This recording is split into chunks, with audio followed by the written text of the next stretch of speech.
Belezura. Isso aí, turma. Vamos começar? Vamos. Sloto. Peraí. Só um microsegundo e aí a gente começa. Então hoje eu sou o host, é isso? É isso aí. Então beleza. Você quer que eu comece? Apresento, Fefe? Depois você tocando? Não, você que sabe. Não, deixa o Pepe começar. Pepe que manda Tá. hoje. Mando nem em casa. Em casa ninguém manda. Mandei aqui, beleza. Temos quantos? 7. 4 é bot. 4 é bot. 4 é bot é foda. Um fake. Um fake, 4 bot. Um robô cisgênero, o outro robô é trans e o outro robô não tem gênero definido. É isso aí. Vamos lá? Vamos. Deixa eu, o Slot tá mandando mensagens pessoais ali pra alguém. Ó, com fumaça de suspense. Fefe, a gente tá gravando, caralho. A gente tá ao vivo. Quem que Começa vai... isso aí, porra. Ah, beleza. Quem que vai monitorar o chat aí? Pode deixar ser, vai. que eu monitore aqui. Você vai? Então vai. Beleza. Então vamos lá. Então vamos começar o segundo Guardiões Perdidos. Hoje com um tema muito especial. A maior obra de arte da história da humanidade. A gente já vai entrar no Guinness agora como o primeiro podcast com ascensão e queda no segundo episódio. Porque a gente alcançou o ápice. Então, hoje nós temos aqui o Rafael Slot, o Marcelo Manaro Opa. e o Tio Fera como hostess. Gostoso! Delícia! Então, hoje o tema, como eu falei, é a maior obra da história da humanidade. E a gente vai falar sobre a Noite Estrelada? Não. Vamos falar sobre a moça do brinco de pérola? Não. Vamos falar de Tartarugas Ninja, o maior fenômeno da história de uma produção independente que se tornou um fenômeno aí, tanto no cinema, quadrinhos, na TV, nos videogames e por aí vai. Nós temos aqui... Nossa, fugiu completo. Nossa, deu um branco. Nossa. Seguinte, vamos lá. Do início. Essa obra aí surgiu na década de 80, né? Criação do Kevin Eastman e Peter Laird.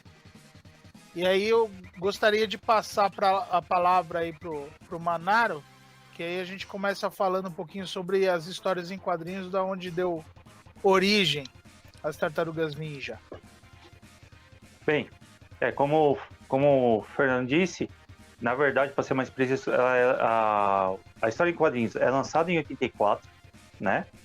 E o primeiro esboço foi entre os dois, né? Surgiu de uma reunião entre eles. O primeiro esboço foi uma tartaruga com um Chaco, né? Inicialmente. Depois se transformou numa equipe de 4 tartarugas, né? E na primeira vez que elas são concebidas, a bandana, todas são da mesma cor. Você só distingue uma tartaruga da outra pela arma e pelo nome, né?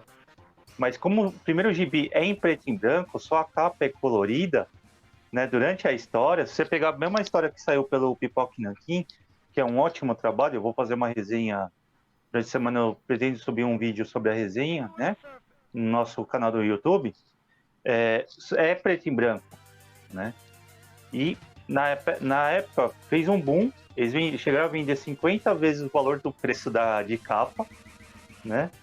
E fez um boom em histórias em quadrinhos em preto e branco nos Estados Unidos, né? Fora isso, eles vêm para fazer uma paródia de alguns heróis.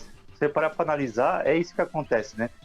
Não vou dar muito spoiler sobre as histórias, né? Mas a origem, todo mundo conhece do desenho antigo de 1990, né? Que começa com um acidente de caminhão, né? Que tem lixo carregando lixo radioativo. E se você e é uma paródia com o acidente do Demolidor. Eles fazem uma paródia muito forte, puxando o Demolidor, né? Por exemplo, o Splinter é uma paródia do Stick, que é o mestre do Demolidor, é o mestre ninja cego do Demolidor, né? E o Clã do Pé faz uma alusão que, na verdade, tentáculo, né? Uma das traduções possíveis é mão, né? Não tentáculo, né? Que eles possam ser sentido como... Eles traduziram como tentáculo e acabou ficando no Brasil. O que mais que a gente pode falar? As armas, as cores diferentes... e as cores, como a gente conhece, surge só no desenho da Tartaruga Ninja em 87, saiu em 87 nos Estados Unidos, mas chegou aqui no Brasil só na década de 90, né? Todo mundo conhece, lembra do desenho e tudo. E aquelas cores que ficou... como pode dizer? Ficou esquematizado, todo mundo conhece lá, o Donatello é o roxo, o Leonardo é o azul, foi do desenho, não do gibi. Tá? O que mais podemos falar sobre os gibis? Né? Na época, eles surgem com um diferencial e muita gente embarca nisso, né? E fora que as tartarugas já fizeram muitos crossovers, por exemplo, com o Zag e o Yojimbo, né? Entre outros. Eu lembrei mais do Zag e o Yojimbo, esse mesmo, né? E uma coisa que eu gostei no Pipoque Nankin é que se você pegar o volume 1, você vai ver que realmente todas são vermelhas, né?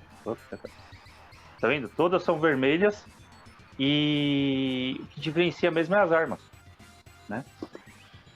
Bem, basicamente sobre a HQ, né? Não gosto de falar muito de sobre a HQ das tartarugas, é isso que eu consegui explanar para vocês, né? E agora eu passo para o Fernando Fera novamente. Tá, É isso aí. Não, então, é importante frisar que, igual você estava falando da questão das cores e tudo mais, né? Primeiro lugar que eles estavam chapadão, né, cara? Os dois caras trocando ideia, eles começaram com Mirage Studios ali. Isso, então independente. De forma independente e tal. E, querendo ou não, eles não explicam direito, mas com certeza eles estavam chapados ali no momento da criação, tava dando risada. Acabou de um desenho saindo o grupo, né? E também a questão das cores e tudo mais vem muito por conta da infantilização, né? Porque eles fazem uma obra nos quadrinhos bem sombrio, bem violento. É mais adulto, isso né? Que eu ia falar. HQ é mais adulto. Eu sou o outsider aí das tartarugas, né? Eu adorava Tartarugas Ninja quando era criança, assisti o desenho, assisti todos os filmes, fui no cinema assistir os filmes, inclusive. Mas depois perdi completamente o interesse. Porém, né, vendo agora, a gente se preparando aí desse programa, me chamou muito, eu nunca li os quadrinhos das tartarugas, né? Me chamou muito a atenção como o estilo é diferente, né? Não, é outra coisa. Ele tem uma imagem assim, bem mais sombria, né? Sim. Tem absolutamente nada a ver com o que a gente está acostumado a ver nas outras mídias. Não. E também é bem diferente do que a gente está acostumado com os quadrinhos americanos em geral, né? Ele lembra muito mais aqueles quadrinhos que você tinha naqueles comics pulps dos anos 60, dos anos 70, do que o que a gente está acostumado a ver em revistas de super-herói mesmo, né? Exatamente. Eu leio bastante gibi europeu. E quando eu li, assim, nós não terminei de ler as tartarugas da forma que eu queria, tô lendo pela segunda vez, eu sinto um ponto, assim, sabe, uma referência aos gibis europeus, né? Primeiro por ser preto e branco, isso aí já não é aquela coisa colorida dos gibis norte-americanos, né? E a história é mais dark, mais puxada, assim, que não é uma coisa que atrai o público norte-americano, né? Tem isso também. O norte-americano gosta daquele herói colorido, bondoso, todas essas coisas assim. Né? Apesar de ser um quadrinho sobre ninjas e em preto e branco, eu tenho a impressão de que ele não tem absolutamente nada a ver com mangá, né, cara? Realmente, ele me lembra mesmo o quadrinho europeu. Então. Não, tanto é que, assim, a inspiração dos dois criadores aí vem muito mais do Jack Kirby, né? Inclusive, a paixão deles pelo Jack Kirby que juntou eles. Um foi na casa do outro. E ele falou, nossa, o que é isso aqui na parede, né? Era um original do Jack Kirby. E aí eles começaram a amizade a partir daí, né? Logo em seguida veio os quadrinhos, como o Manardo falou, foi um estouro, né? Mas só que muito que a gente deve do fenômeno aí que aconteceu depois foi por causa do Zominho. O Zominho... o Zominho que trouxeram... Momento Aminho! Momento Aminho! Põe a vinheta aí. A nossa vinheta tem que ser um bonequinho do comando de ação gritando isso, tá ligado? Então, momento Aminho! Então, crianças que não param de brincar com a minha. Não, mas viu, agora eu tenho idade pra ter.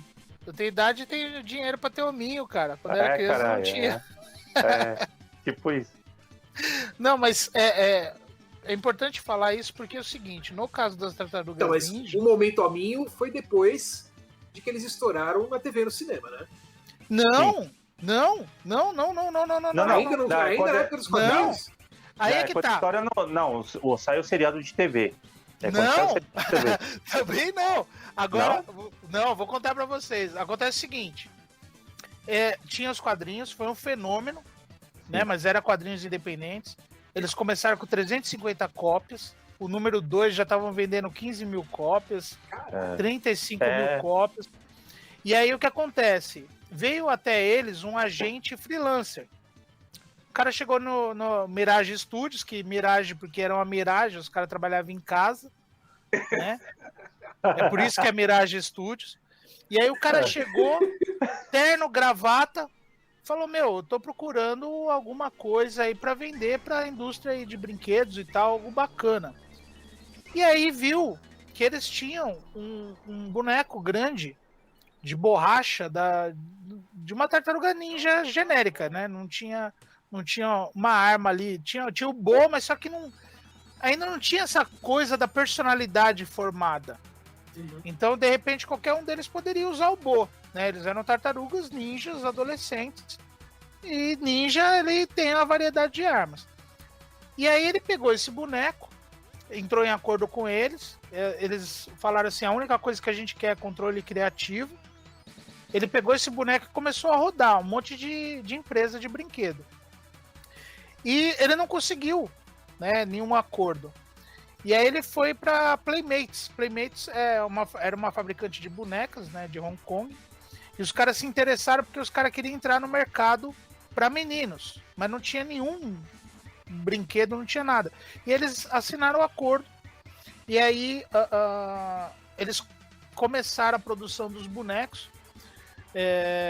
Ainda não tinha um modelo definido. E é até importante falar que assim, eles foram definir os modelos e essa questão das cores, a inicial na roupa, né, no cinto ali, porque eles trouxeram o cara que criou a parte visual do He-Man. E ele que definiu a aparência dos bonecos. E aí, beleza, os caras juntaram, tinha grana da Playmates, etc. Todas as ideias não eram aceitas, mas aí alguém deu a ideia. Bom, se é um brinquedo, uma linha de brinquedo para meninos, tem que ter um desenho animado. E aí eles decidiram, então, verdade, tal, tanto que a maior parte da verba dessa fase inicial foi para exatamente elaborar esse desenho animado. E aí eles começaram a produção e tinha o desenho animado, 5 episódios, e eles começaram a levar para as lojas, porque o mercado americano é diferente do nosso. Né? No caso, normalmente você fecha um acordo de exclusividade com alguma grande rede. E aí eles levaram na Toys R Us e eles fabricaram coisa de 5.000 unidades. E aí uma semana depois, simplesmente a Toys entrou em contato com a Playmates, fechando um acordo para 50 mil brinquedos, né? Mas antes era uma loja só e agora já tinha a rede ali. Aí começou o sucesso. E a partir dos brinquedos e desses 5 episódios iniciais que se espalhou a fama aí das Tartarugas Ninjas e começou o desenho animado, né? Então, no caso, os bonequinhos, eles têm um papel muito importante porque começou com os 4 iniciais, 3 ninjas genéricos do clã do pé, que inclusive o cara que criou a parte visual do He-Man, ele achava assim que era meio estranha, coisa de ninja, não ia ser vendável, então ele deixou uma coisa meio zumbi. O Destruidor, ele colocou que, para quem não sabe, nos quadrinhos, é interessante ler o primeiro livro, que você fala assim, peraí, mas por que o Destruidor é o grande vilão das Tartarugas Ninja, né? Mas aí, o que ele faz? Ele coloca ele numa posição meio de luta e tal. Tinha o Splinter. E os bonequinhos eram esses. Mas só que, como o sucesso de vendas era tão grande, eles começaram a fazer a linha das Tartarugas Ninja, que basicamente você tinha um lançamento semanal. Um novo boneco por semana. Então toda criança ia na loja, comprava um boneco, poderia comprar um boneco por semana. E estourou. E aí com o desenho animado veio mais sucesso ainda, mais venda ainda, né? E no caso eles queriam fazer aí um filme live action. Porque o sucesso foi imenso, a criançada toda doida por causa das Tartarugas Ninja, né? E aí eles queriam fazer um filme live action. Eles levaram, mas só que a gente tem que falar... Ou seja, eles já quiseram fazer o filme antes de fazer o desenho. Então, tinha o desenho animado. A partir daí. Então primeiro veio o desenho. Primeiro veio os bonequinhos. Aí veio o desenho, né? Pra promover e tal. Aí eles começaram a passar esse desenho na TV. No desenho é que eu acho que o show explode. Né? Então, porque. O visual já bem diferente, né? Sim. Mas mais infantilizado. O visual que a gente explora no desenho infantilizado, ele já era explorado nos brinquedos também, ou não? Inicialmente não, acho. Inicialmente não, porque eles puxavam, no caso dos brinquedos, a referência que eles tinham era os quadrinhos. Então era estilizado, não tanto quanto os quadrinhos, mas só que eles encontraram um meio termo, né, entre os quadrinhos e uma coisa ali que seria do desenho animado, mais infantil, etc. Tanto que se você pega um boneco da época, você fala, nossa, não tem nada a ver com o desenho animado, né? Quem tem a referência só do desenho animado, você fala, meu, o bonequinho não tem nada a ver. Eles procuravam encontrar um meio termo nos modelos. Mas só que como eles tinham que lançar basicamente um modelo por semana, eles criaram uma espécie de linha que não tinha no mercado antes, que era o quê? Você fazer as skins dos personagens, né? E aí fez surgir as bizarrices, como por exemplo o Michelangelo Fazendeiro, né? Não, porque eles tinham que lançar toda semana, então você tinha os vilões, cada vez vilões mais diferentes, né, e etc. E aí os heróis sempre com a mesma skin, então eles começaram a lançar, por exemplo, o Rafael com o Sobretudo. A primeira aparição dele é no brinquedo. E aí depois eles trouxeram isso para as outras mídias, tipo, porque o Rafael seria o mais esquentadinho, o mais nervoso, o lobo solitário do grupo e tal. Então ele se disfarçaria para fazer as missões solitárias, né? E aí vem essa imagem da Tartaruga Ninja com sobretudo e chapéu. Ah, meu Deus do céu! Exatamente. Não, porque imagina. Tem que estar ator, bicho. Não, pra quem só tá ouvindo só. É muito bom. A gente tá vendo a imagem aqui do Michelangelo. Fazendeiro em cima do trator ninja. Então, aí você imagina o seguinte: eles tinham uma produção colossal, né? Porque você tinha basicamente um lançamento por semana. Isso durante muitos anos. né? A primeira linha, se eu não me engano, é de 87. Só foi ser encerrada em 96 dessa primeira série. Qual que é o nome da empresa? Playmates. Então, é muito tempo, é muita. Olha lá, Playmate. É muito bonequinho, mano. É muito bonequinho, é muita roupinha, muita skin, né? Diferente, muito inimigo. O clássico furgão surge aí? Então, o furgão, ele surgiu, na verdade, por causa do desenho animado, porque nos quadrinhos era só um furgão, normal. Era só um furgão, exatamente.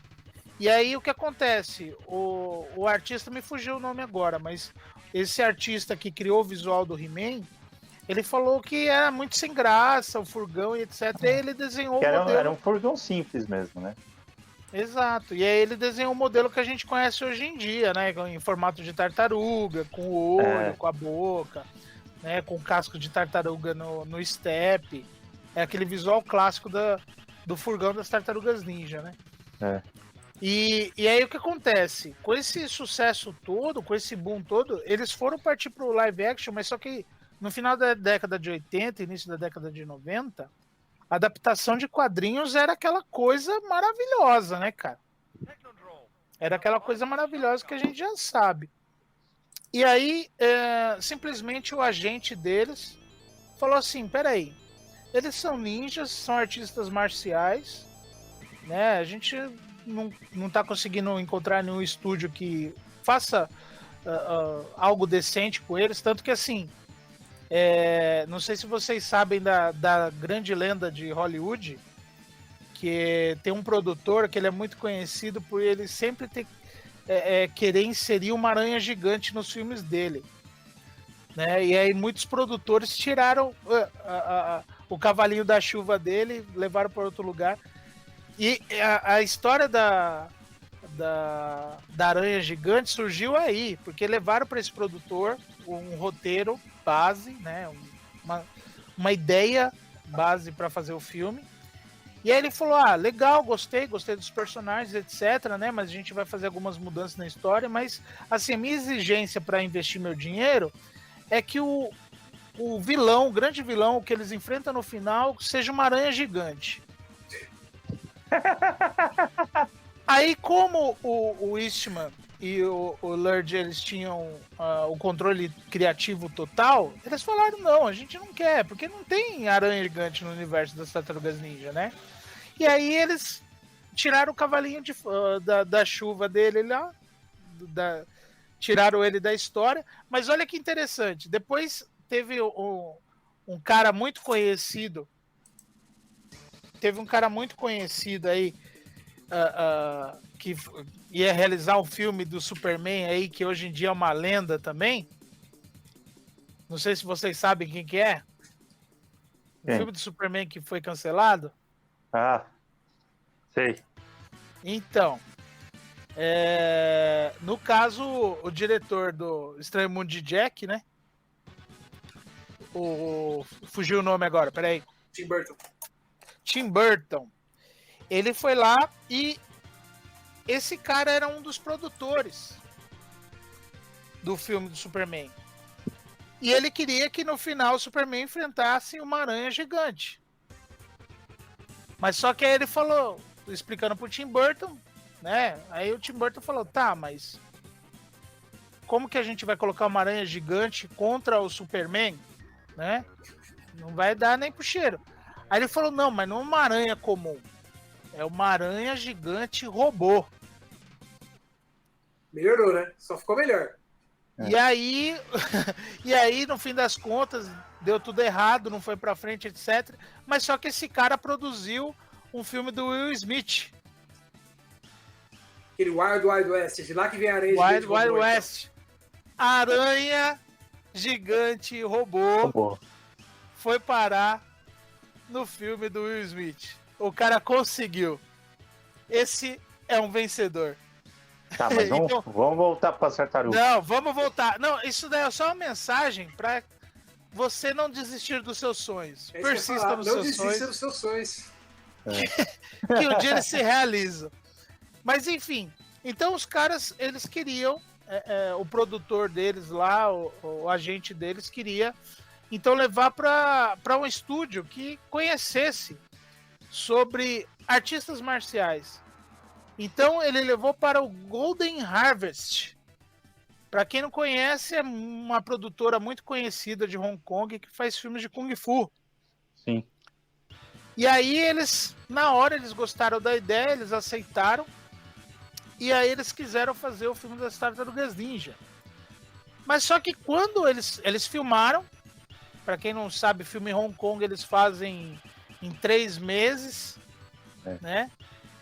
E fizeram o filme, já mandaram de volta para os Estados Unidos. Chegou nos Estados Unidos, teve uma reunião do pessoal da Playmates, junto com toda a equipe, né? Que estava relacionada com as Tartarugas Ninja. Ninguém gostou. Porque eles falaram, mas é um produto para criança, a gente quer fazer um filme do desenho animado, etc. Mas só que era um filme dark, era um filme violento, um filme escuro. Era um filme dos quadrinhos, resumindo. Resumindo, os caras pegaram e fizeram um filme dos quadrinhos. Mas só que era um filme, pode-se dizer que independente também. Né? Foi feito com baixíssimo orçamento, né? Mas só que os caras tinham uma grande vantagem, que era o quê? O criador do Muppets foi quem fez a roupa das Tartarugas Ninja. E ele consagrado já, muito conhecido. E ele fez toda a parte animatrônica das máscaras dela e etc. E isso chamou muita atenção. E aí, então, os caras decidiram lançar no cinema norte-americano. E, simplesmente, os caras faturaram 10 vezes mais do que foi investido no filme, ainda no primeiro mês. Então, foi um sucesso de público, de crítica, todo mundo adorou. E aí... Só deu mais hype ainda, né? Então vendeu mais brinquedo, o pessoal queria consumir mais coisas das Tartarugas Ninja, então quem conhecia através do filme foi assistir o desenho animado, quem assistiu o desenho animado gostou do filme, né? Vendia mais bonequinhos, mas só que a Playmates, na época, não fez uma linha de bonequinhos baseado no filme. Exatamente porque bonequinho é para criança, então a gente vai fazer a nossa própria linha. E aí eles continuaram na skin ali do Michelangelo Fazendeiro, do Leonardo Entregador de Pizza, e por aí vai, né? Mas aí, ainda não, mas depois... os filmes fizeram tanto sucesso que teve 300.000 filmes, né? Acho que foram 3 filmes, né? Então, e nessa série, primeira e acho que tem uma série de TV ainda. Eu me lembro de assistir 3 filmes. Nessa época, primeira, né? Nessa leva aí. Sim. Depois teve outros filmes, teve vários remakes aí, né? Voltou o cinema, acho que umas 2 vezes. Recentemente teve um filme em 3D, né? Computação gráfica. Então, no caso do cinema, assim, pra gente resumir essa parte do cinema, nessa primeira leva tivemos 3 filmes, né? O primeiro, então, produzido, filmado, etc., pela Golden Harvest. Depois eles trouxeram toda a produção devido ao sucesso, Hollywood cresceu o olho, eles trouxeram para os Estados Unidos, né, com maior orçamento, agora já era mais infantilizado, né, trouxeram participações especiais como do nosso maravilhoso Vanilla Ice, que a única colaboração dele para a música é a criação de Go Ninja Go, né? Acho que a vinheta, quando a gente fizer a vinheta desse programa especial, tem que começar com essa música. Ah, com certeza, com certeza. Porque assim, a gente pode falar da qualidade musical, pode falar de N fatores aí do Vanilla Ice, mas no caso do filme, casou certinho. Casou né? certinho. E era um filme mais infantilizado, tanto que você vê que, por exemplo, as tartarugas, elas evitam de usar as armas delas, né? Fica uma coisa assim de bater sem bater, né? Usa o cenário a seu favor e tal, né? Exatamente para quê? Para que as crianças assistissem. Aí já no terceiro já teve viagem no tempo, foram pro Japão, não fez tanto sucesso, e aí o pessoal acabou desistindo da empreitada, tanto que foi um fracasso de bilheteria, né? Apesar da crítica especializada meter o pau, os fãs gostaram. Isso que eu ia falar, eu gostei do terceiro. É mais fraco, não é tão legal, mas eu gostei do terceiro, não achei ruim. Eu gosto muito. Eu acho interessante que o primeiro que foi feito em Hong Kong é muito melhor em relação aos outros, né, cara? Ah, sim. Em termos de cinematografia mesmo, assim. Eu acho que o 2 e o 3 são. As piadas talvez sejam melhor escritas, mas. Em termos visuais, assim, falando, né? A fotografia do primeiro filme é muito boa, cara. Sim, ela é mais pesada, mais dark, né? Até porque ele se baseia, acho que deve ter se baseado mais em cima do gibi, da HQ, né? Então, mas filmar uma coisa, a fotografia de um filme escuro, cara, é muito mais difícil do que um filme colorido. Sim. Escuro é bem mais difícil. Fazer um filme dark, assim, é muito mais difícil você acertar a mão, sabe? Porque a animação é muito mais complicada de fazer. E lembrando que tinha dois fatores principais aí, né? Tanto a questão de uma escolha estética por se basear mais nos quadrinhos, se você pegar, é bem o arco do primeiro livro, né? Ali da primeira edição ali, né? Tem uma introdução, a origem delas, etc. Aparece a figura do Destruidor e tal, parará. Mas assim, também era uma escolha por conta da roupa das tartarugas, né? Porque no cenário escuro, qualquer defeito, qualquer amassado, né, nas máscaras, etc. Não fica tão evidente, né? Não fica tão evidente. Então era uma escolha óbvia ali, eles fazendo essa coisa mais escura.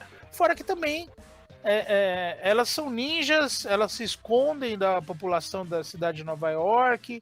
Então é uma escolha, ao mesmo tempo, para facilitar o trabalho deles, mas também uma escolha estética, né? Uhum. Já no segundo, você já vê que é mais coloridão.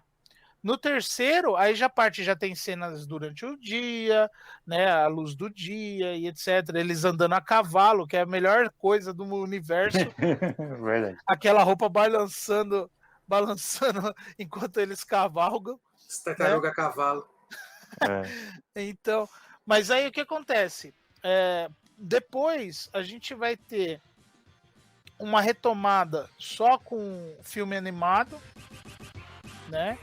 E aí, por fim, quando já a Viacom comprou os direitos das Tartarugas Ninja, que até então o Eastman, ele tinha comprado do Lurd, o Lurd tinha comprado do Eastman a parte dele, porque eles não concordaram com um monte de coisa, inclusive um acordo que eles fizeram com a Saban de ter uma versão live action, por causa do sucesso dos Power Rangers na década de 90, eles fizeram um acordo com a Saban, e aí fizeram uma versão live action das Tartarugas Ninjas para TV. Mas só que eles deram a ideia, eles queriam a produção que tivesse uma quinta tartaruga mulher para atrair o público feminino. E nessa o Eastman não concordou com o Lurd e tal. O Eastman era a favor, né, de ter essa personagem feminina, né? E já o Lurd não. Ele achou que era uma traição ali dos ideais deles, das ideias deles, né? Ter uma criação de um personagem novo, mulher ainda, não tinha nada a ver com o conceito dos personagens, né? E aí, simplesmente, o Lurd, ele comprou a parte do Eastman, e aí depois a Viacom fez uma... Por causa que a Nickelodeon, né, que é da Viacom, ela tinha muitas propriedades intelectuais interessantes para criançada, mas não tinha nenhuma clássica. Né? Isso a gente já está falando nos anos 2000 já, não tinha nenhuma clássica. E aí eles ofereceram pro Lurd, na época, se eu não me engano, foi coisa de 6 milhões, um negócio assim. E aí ele aceitou, ele vendeu, né? O Eastman não ficou com nada. E aí surgiu essa primeira série animada da Nickelodeon, das Tartarugas Ninja, que é muito boa. Inclusive porque eles chamaram, depois que compraram do Lurd, simplesmente assim, eles chamaram o Eastman para ser consultor da série. Então ele trabalhou na série, ele dava consultoria, e é muito bom. Ele é focado no humor, mas tem bastante ação, bastante luta. Né? É bem legal. Mas só que aí teve uma animação em 3D nessa época. E aí também quem se interessou pela propriedade intelectual foi o grande diretor das explosões. Vamos ver se vocês adivinham o nome. John Woo? Não. James Cameron? Quem é o conhecido pelas explosões? Tem tantos, cara. Pra mim é o John Woo, mano. O cara explode tudo e dá 2 armas pro principal. Não, que fez Bad Boys. Puta, não sei quem fez Bad Boy. Ó, tem explosão no filme, tem câmera girando em torno do protagonista, é ele. Dirigiu, ó, agora vai ficar fácil, hein? Dirigiu nada mais, nada menos do que Transformers. O filme que você... o Bay lá, Michael Bay. Michael Bay, ele se interessou pela propriedade intelectual. O diretor que... Todo filme dele tem que ter uma câmera girando em torno do protagonista. Você pode ver aí no YouTube, tem até compilação disso. Tem que ter explosões. Coloca aí, Michael Bay... um negócio assim. Olha lá, Explosions, já, você coloca, já aparece. Olha lá. Michael Bay, Movie Explosions. Michael Bay. Filho. Ele é conhecido pelas explosões, conhecido pela câmera girando em torno do protagonista e pelas cenas de luta que você não entende nada. Então, eu tenho um vídeo até... do Adult Swim, mano.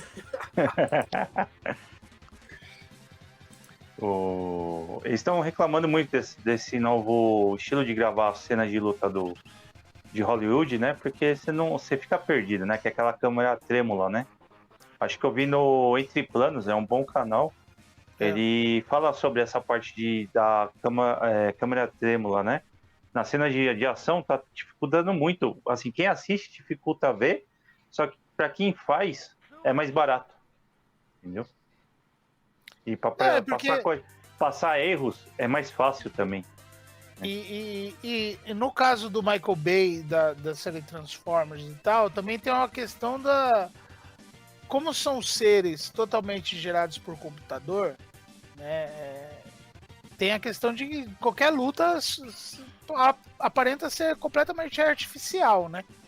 Mas só que você literalmente não entende nada do que está acontecendo. Porque você vê o Transformers, o V1, né? Ele tinha formas bem definidas, assim, eles eram meio quadradões, assim, tal. Você definia bem o carro e etc. No filme, ele já tem uma coisa assim orgânica, né, e tal. Mas só que quando você tem 2 Transformers lutando, você não consegue entender nada. E aqueles sons de explosão e a câmera tremendo, não sei o quê. E quando ele se interessou por essa propriedade das Tartarugas Ninja, é porque, na verdade, assim, a Nickelodeon, ela acabou... Saiu os boatos, que ia ter filme do Michael Bay e tal, parará. Mas só que a Nickelodeon entrou com uma série de pedidos que não poderia ser feito no filme. Aí ele acabou se desinteressando, né? Porque ele não poderia fazer o que ele queria. Aí ele passou poderia fazer as explosões que ele queria. Exato. E também tem tudo a ver, né? Tartarugas Ninja e explosões comendo solta, né? Por que não, né? Os ninjas explosivos, né? Tipo, dá um soco e depois eles aparecem pulando do prédio e aquela explosão atrás. Pam, Tartarugas Ninja. Né? Não tem condição. Então ele acabou passando a direção do filme, ele ficou como produtor executivo, né? Ele passou a produção, passou a direção desse filme para um dos pupilos dele, né? E o pupilo dele é Jonathan Liebesman, que tem uma incrível filmografia de... Tanto é que o primeiro Tartarugas Ninja dessa nova fase é horrível. É um filme chato, cansativo. É o de 2014? E o outro também. Não fala mal do 2, aí a gente vai brigar. Não, o 2 é horrível também, é tão ruim quanto o primeiro. Mano, a gente vai brigar, mano. Vamos brigar então. Tem, no 2, olha lá. Aí aquela coisa, né? Tem que chamar pra ser a a queridinha do Michael Bay, né? Tem aquelas câmeras, aquelas filmagens estilo Michael Bay, aquela coisinha, mas o diretor já é o pupilo dele, né? Tanto que como é que é o nome dessa atriz, cara? É o Michael Bay Jr. A Megan Fox, né? Megan Fox, a menina do dedão anão, né? Porque ela tem aquela deficiência que deixa o dedão mais curto. Eu não sabia disso. Eu também não, Mas beleza, vai. Mano, eu sou o rei da cultura inútil, cara. Percebe-se. Então, ela tem essa deficiência genética que o dedão dela é mais curto. Tanto é que ela é uma moça muito bonita e tal, parará, mas você pode ver que não tem nenhum close na mão dela nunca, né? Não tem nada assim, uma mão no rosto, nada. É exatamente por conta disso. Mas assim, no primeiro filme, olha lá, do produtor Michael Bay, explosão, tartarugas rodando no ar, câmera lenta. Aí eu aparece... acho interessante, mano, que parece que essas tartarugas desse filme, elas saíram de dentro do Gears of War, sabe? Não, é uma tartaruga tipo, de 2 metros de altura. Quadrada. É tartaruga ninja Conan, né? Não, o próprio Destruidor, olha lá, parece um Transformers, né, cara? O Destruidor é um Transformer praticamente. É horrível. Meu, os dois filmes são ruins. É muito ruim. Não, mas o segundo eles já mudaram o tom. Porque no segundo, ele fica mais leve, eles não se levam tanto a sério e etc. Então, por exemplo, tem muita coisa da Tartarugas Ninja clássico que eles trazem de volta. Primeiro pelo o Bebop e o Rocksteady. Sim. Né? Quando eu vi o trailer, eu acho que os vizinhos todos se espantaram, porque eu gritei do nada, 3 horas da tarde, né? Enquanto eu tava vendo o trailer. Né? Segundo, eles trouxeram o furgão, que na verdade é um caminhão de lixo, né? Mas a lógica... Não, ficou legal. Não, isso aí eu concordo. Ficou bom. Aí eles trouxeram uma série de elementos, mas tem que ter continua tendo explosão. É lógico. É filme do produtor Michael Bay, né? E detalhe, você pode notar que toda a parte comercial sempre aparece o nome do Michael Bay maior do que todo mundo, né? E a tartaruga, o furgão é quase um Transformer, porque tem uns bração gigantes, se não me falha a memória. Que é aqueles braços de recolher container, né? Que tem nos Estados Unidos. Né, mas e aí vira... adaptado na tela e tal. Então, assim, ele é bem divertido, assim. Eu particularmente eu gostei mais porque não se leva tanto a sério, né? A figura do Casey Jones, nossa, só de ver o Casey Jones é muito bom. Já me animou muito, assim. Mas... E quem faz o Casey Jones é o que faz o Arqueiro Verde, o Arrow, né? Sim, mas ficou muito bom, assim. É que aquele papo, no caso de um fã das Tartarugas Ninja de longa data, etc, tal, que acompanha tudo, de repente a linguagem não funciona, né? Quem tá acostumado com clássico, com desenho animado, a linguagem de repente não funciona. Mas essas sacadinhas de você trazer coisas clássicas e deixá-lo mais divertido, mais despretensioso, né? Melhorou muito. Mas tem coisas ainda características do Michael Bay, e Michael Bay, o diretor de sempre, mesmo não sendo ele, né? A câmera lenta, aquela coisa toda. Mesmo não sendo ele, então fica com a cara dele, né? Mas aí, depois disso, não tivemos mais filmes, né? Porque será? Enterraram a franquia. Cinemas lotados de espaço. Né? Então esse foi o problema. Mas a gente falou de Tartaruga Ninja, falou de desenho animado, falou de filme, falou de quadrinhos, falou de tudo. Mas vamos falar da parte que nos interessa mais. Fale, Manaro. Você ia falar? Agora é a parte do game, mano.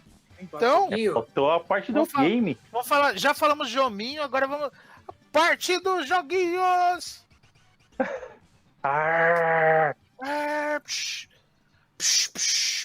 Coloca aí a vinheta aí, altas explosões, Michael Bay. Aquelas vozes do Scott Pilgrim, né? O primeiro jogo das Tartarugas, na verdade, é muito ruim, né, cara? É um jogo para Nintendinho que eu tive o desprazer de jogar quando eu era criança, né? Meus pais alugaram para mim na saudosa Videotranca que tinha perto da minha casa, que alugava filmes e joguinhos, né? Então eu sempre dava um jeito de tentar ir junto na sexta-feira para convencer os pais a alugar um jogo, convencer eles de que eu não tinha jogos o suficientes para jogar, embora eu tivesse um cartucho com 60 jogos da CCE. Né? Eles sempre diziam a mesma coisa: você tem um monte de jogo para jogar, como é que você não tem jogo para jogar? Mas aí tinha que usar, né, daquele argumento muito importante para toda criança, que é fazer manha, né? Fazer uma birrazinha mágica ali para tentar conseguir convencer seus pais de que você precisava, assim, no cartucho pro final de semana, né?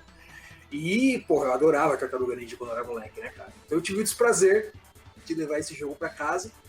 É um jogo que até que é bonito para os padrões da época, né? Os controles até que são não é ruim, não.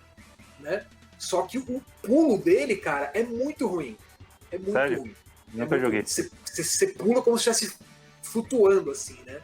Puta. E aí tem lugares em que você simplesmente tem uma plataforma que você precisa subir e você simplesmente não consegue entrar na plataforma, porque o pulo é muito ruim, cara. É muito ruim. Ah, é foda. E além disso, o jogo é extremamente difícil, cara. É extremamente difícil. Eu não consegui passar, acho que da quarta fase. Né? A primeira e a segunda fase ok, e depois você tem a fase que você tem que ir pra debaixo d'água pra desarmar umas bombas. E tudo tira a sua vida. Você anda, você perde vida. E aí fica difícil. Mas apesar disso, sim, o jogo tinha todas as tartarugas, você controlava todas as tartarugas, inclusive conseguia trocar entre elas o estágio, né? É um jogo interessante. Não é um jogo horrível, tá? Ele só é um jogo ruim. A gente tinha muitos jogos horríveis aí nessa época da geração 8 bits, né, cara? Jogos que eram injogáveis. Esse jogo é jogável, mas ele é muito ruim. Não, mas assim, o que eu ia falar é que ele tinha muitos detalhes assim clássicos assim das Tartarugas Ninjas e que atraía os fãs, né? Tinha. Então mesmo ele sendo ruim, tipo, tinha o Furgão, tinha o Bebop, o Rocksteady. É um jogo da Konami, então a música é muito boa, a parte de áudio pra época é excelente. Tinha a música tema das Tartarugas Ninja, inclusive, né, em versão 8 bits ali. Ele tinha os seus pontos positivos, né? Mas no geral não é um jogo muito bom também. E outra coisa absurda é que só tinha uma tartaruga pra você jogar no fim das contas, né? Que era o Donatello. O bastão dele parecia uma arma laser, na verdade, porque ia quase a tela inteira. As outras tartarugas não tinham esse alcance. Então, na verdade, você ficava o jogo inteiro jogando com o Donatello só. Era o jogo das tartarugas do Donatello, praticamente.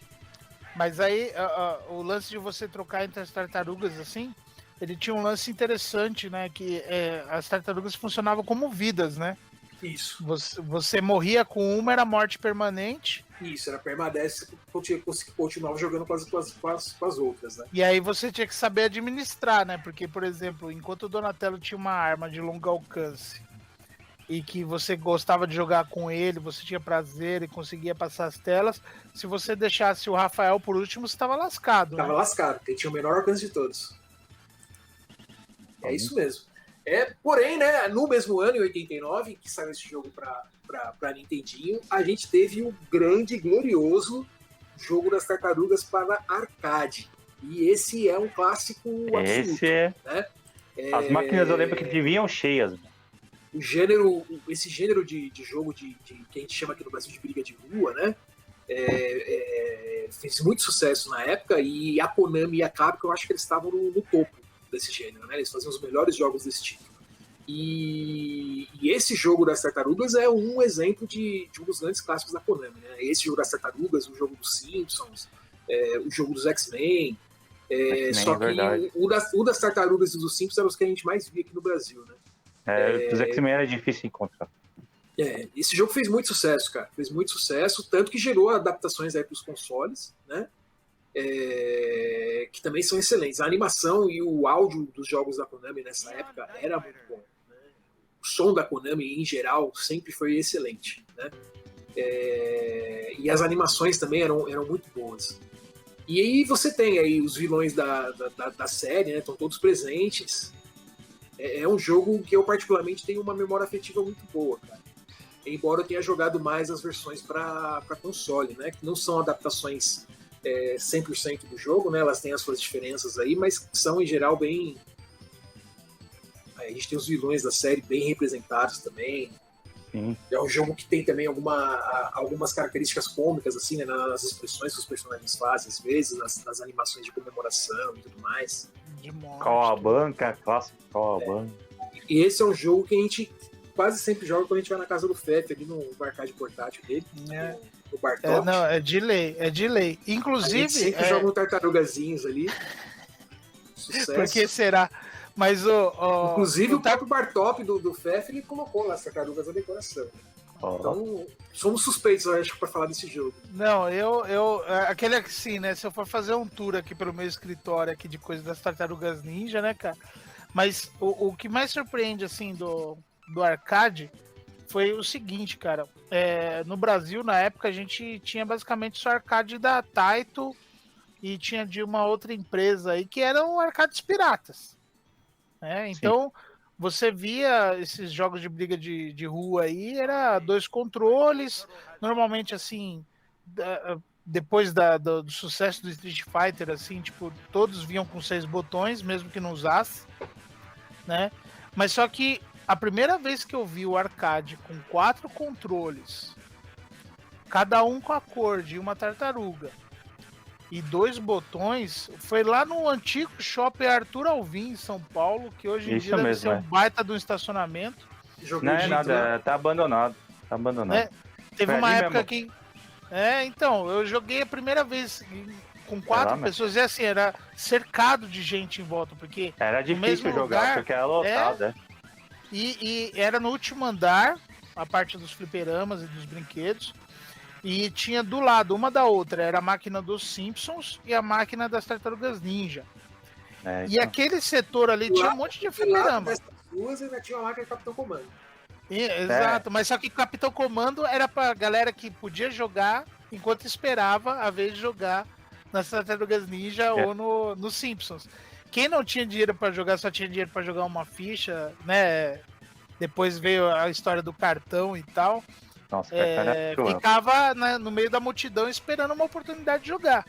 Mas só que das Tartarugas Ninja, por ser 4 controles e você poder jogar as 4 tartarugas ao mesmo tempo na tela, nossa, atraía muito a galera, né? Os Simpsons também tinha essa característica, né?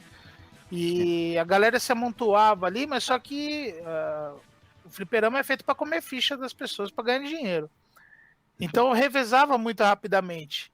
Né? Então você via aquela molecada tudo em volta, assim, pirando, né? Porque às vezes tinham combinados ali entre a galera ali, não, vamos fechar o jogo, né? Então a gente entrava para continuar, né? Porque normalmente, assim, dependendo da máquina, assim, a gente queria jogar até o final.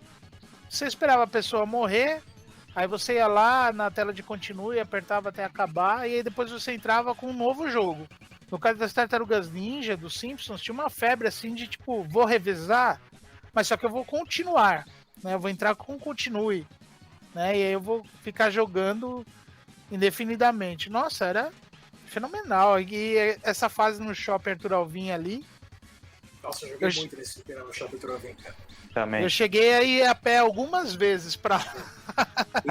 ele tinha uma máquina que eu só vi nesse fliperama em toda a minha vida, que era um arcade original do Afterburner da SEGA, que era o cockpit inteiro.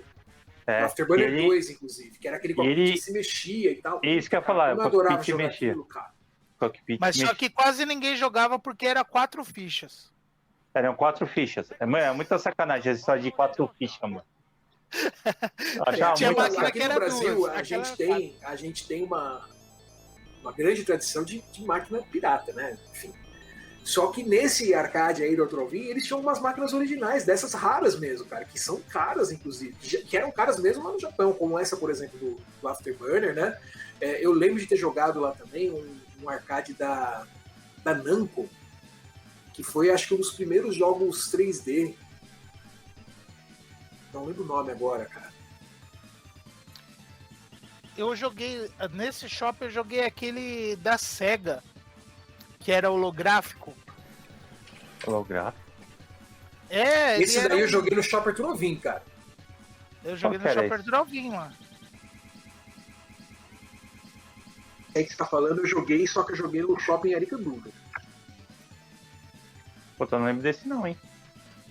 Ô, cara. Eu nem lembro o nome do jogo, mas era um joguinho de luta, holográfico. Que luta holográfica? E o cenário dele, assim, como os personagens eram holográficos na tela, o cenário dele tinha um cubo, uma pirâmide no fundo, os negócios assim, porque só os personagens eram holográficos, né? Você parar pra pensar, é horrível, né? Mas só que nossa, é holográfico, é 3D. Era uma coisa de outro mundo. Você nunca viu, Manara? Não lembro, cara. Deixa eu ver se eu encontro o nome aqui, não lembro.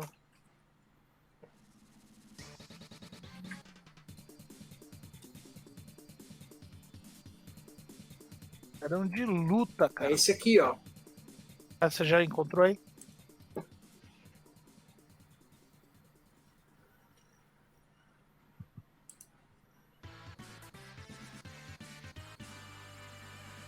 Não, nunca joguei isso aí, não. Essa tecnologia aqui, mas esse aqui não é o da SEGA. Acho que esse aqui é alguma coisa que fizeram depois.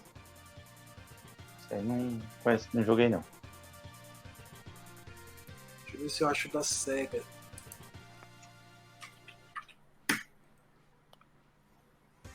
Ah, esse aqui, ó. Era um arcade muito estranho.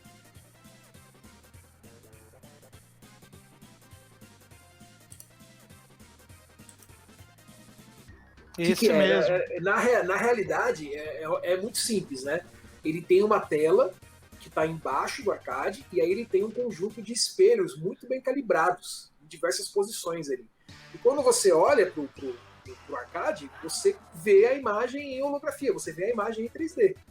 Entendi. Como se ela tivesse sido projetada na realidade, né? Os espelhos ali é que estão te dando a ilusão de ótica de que ela tá. Mas quando você olha, é que aqui não vai te dar o efeito necessário. Aqui claramente dá pra ver que é uma projeção numa tela, né? No espelho, por assim dizer. Mas quando você tá olhando fisicamente ali, dá a impressão que você tá vendo o holograma do R2D2 ali. Caralho. Dá essa sensação. E a tela dele é meio que tipo um cubo, assim, né? Um cubo não, um domo, né? Olha lá o cenário que eu falei, olha lá, era os paralelepípedos, olha lá, os triângulos. Era isso que era de cenário. É isso aí, cara. Cara, era muito legal, cara. Era muito impressionante. Imagina. Pra época... Era um jogo assim meio simples, né? Eu lembro que o gameplay eu joguei poucas vezes. Não joguei. Mas era muito interessante, cara. Não joguei. Bem, eu acho que é isso aí, bem né? legal, cara. É, mas... Não, só falar das versões... Não, agora tem Tartaruga Ninja 2, cara. A versão do arcade que fez um puto do sucesso, né? Mas a gente basicamente jogou mais as versões para console, né? Sim. A que fez mais sucesso na época, com foi a do Super Nintendo.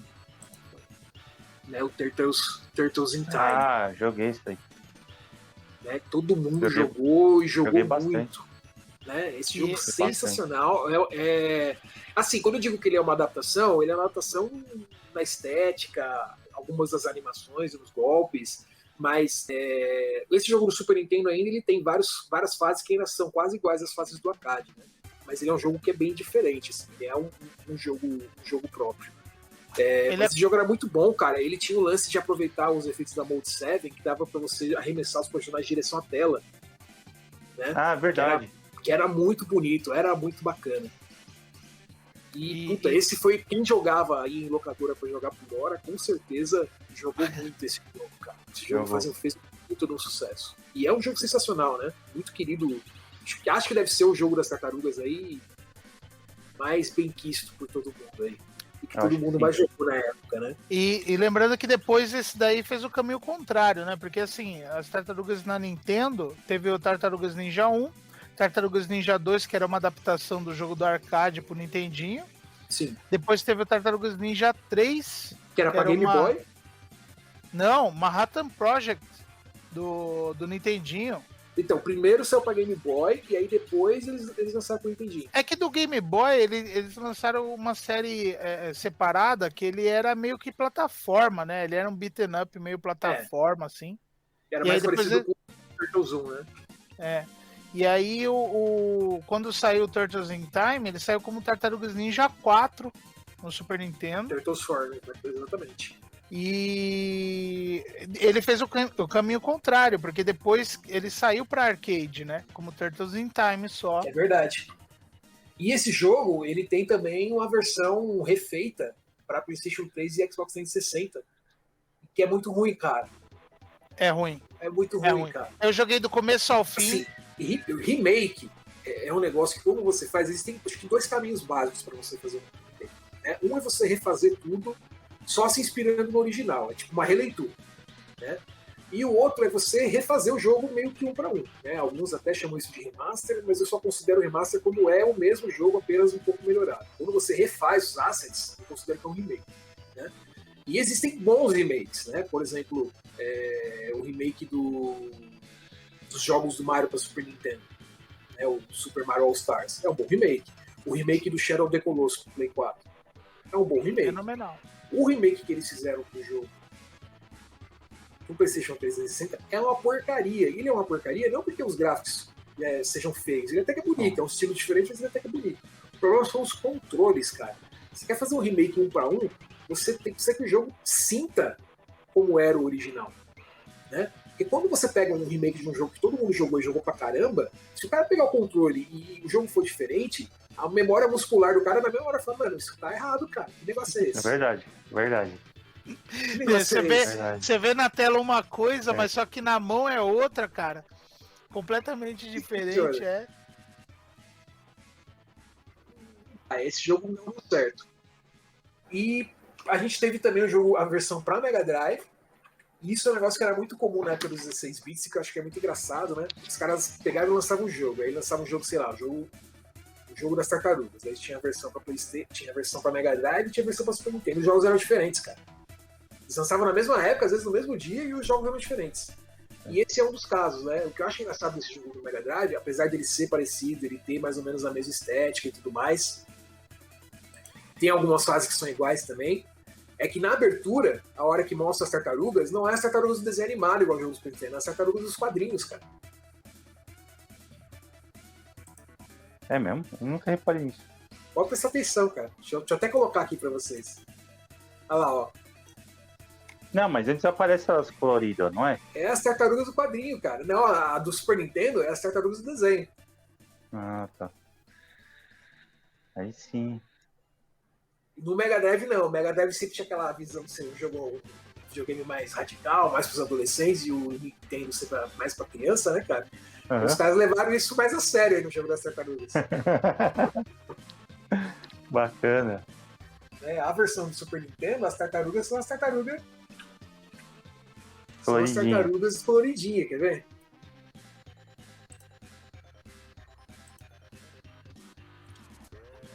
Cara.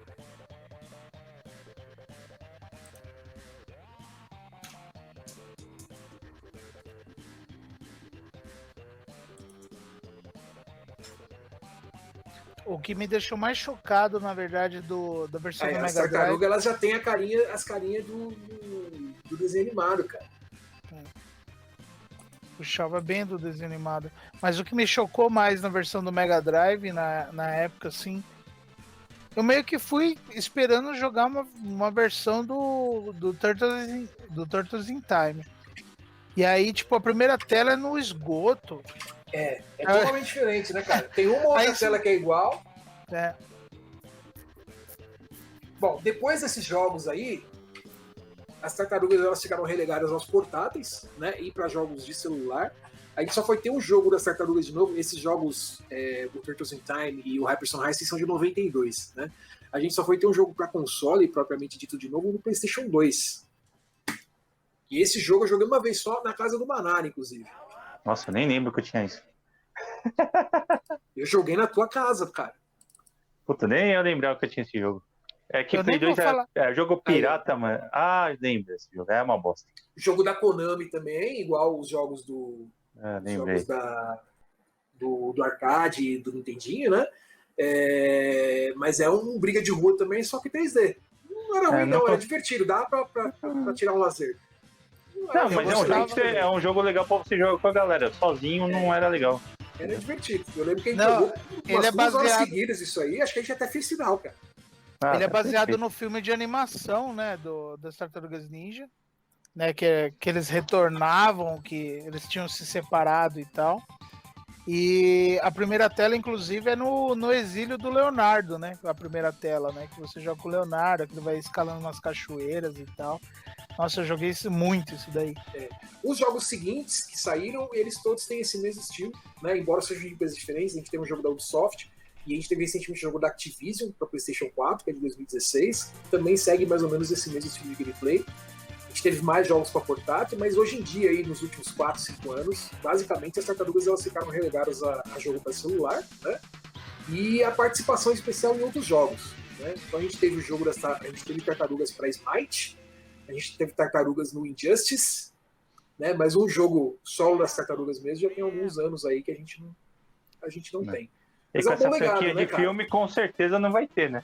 Não, com certeza. No começo dos anos 90, os jogos da tartaruga eram tão bons quanto era o desenho animado, por assim dizer, né? Sim, sim. Quem viveu essa época, com certeza gostava muito de tartarugas. Não tem jeito. É que como os últimos seriados animados das Tartarugas Ninja assim, foi muito focado no público infantil, então meio que eles, até a questão de games, assim, tá investindo muito em celular, né? Que acabou se tornando, pra molecadinha aí, mais acessível, né, cara? Uhum.